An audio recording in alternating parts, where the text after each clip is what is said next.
Thank you, Mr Speaker. Reading through the general policy statement at the front of this bill, we see that what it's designed to do, as we've heard over the first two speeches in this debate, is put in place a cap whereby annual increases on core Crown expenditure is linked to the rate of inflation and the rate of population change, and then put in place a mechanism, sir, by which the public of New Zealand, through binding referendum, could express a view on that spending cap and seek to increase it. And as the Minister has said in his opening words, they could do that either for that year or for out years.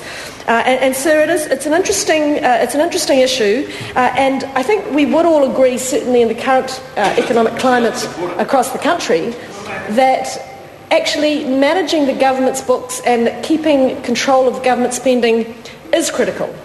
And it is certainly, sir, a key plank of this government's economic agenda that we manage our expenses well, that we're careful how we spend our money, and that most importantly we do our best to keep debt in prudent levels. And on that point, sir, I just note that, in fact, under the Public Finance Act, that the very first principle of responsible fiscal management is, in fact, that debt is reduced to and maintained at prudent levels. So I think, sir, we're all very aware of the need to keep public debt as low as possible, and I do note, sir, that given the extraordinary events that this government has faced, not the least of which in Christchurch and the Canterbury earthquakes, it's still an impressive achievement that, having inherited Michael Cullen's decade of deficits, we're still able to project a return to surplus, sir, now in less than 3 years.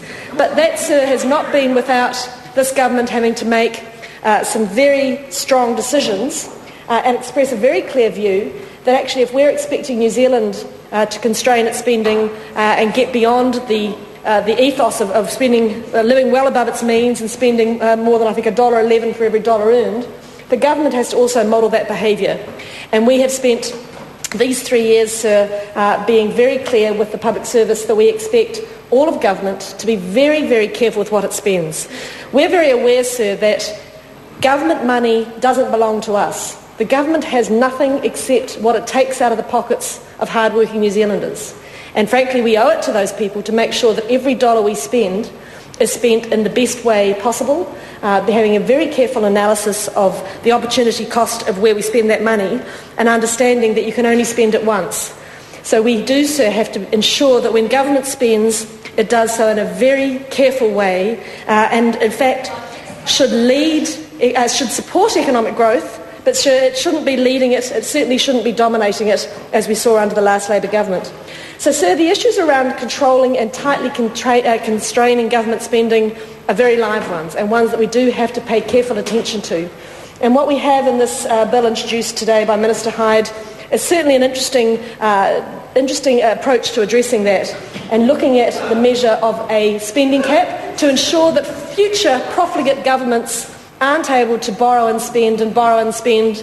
And in that vein, sir, it's no surprise to me that the Labour Party is dismissing it out of hand without even wanting to have a public debate about it, because they're a borrow and spend party.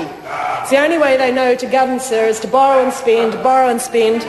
So it's of no surprise to me, sir, that they're not even willing to have a debate on the issue, because frankly, without a borrow and spend platform, they know that they'd never be able to win another election. So it's no surprise that they want to shut this down before there can be a debate. But sir, I think it is an interesting issue. I think it is worthy of a debate. I think we should send it to Select Committee and consider the issue in depth. And I look forward to that consideration at the Finance and Expenditure Committee. The Honourable Ruth Dyson. His seat is generally not a member who you would accuse of letting you die wondering what her opinion was on an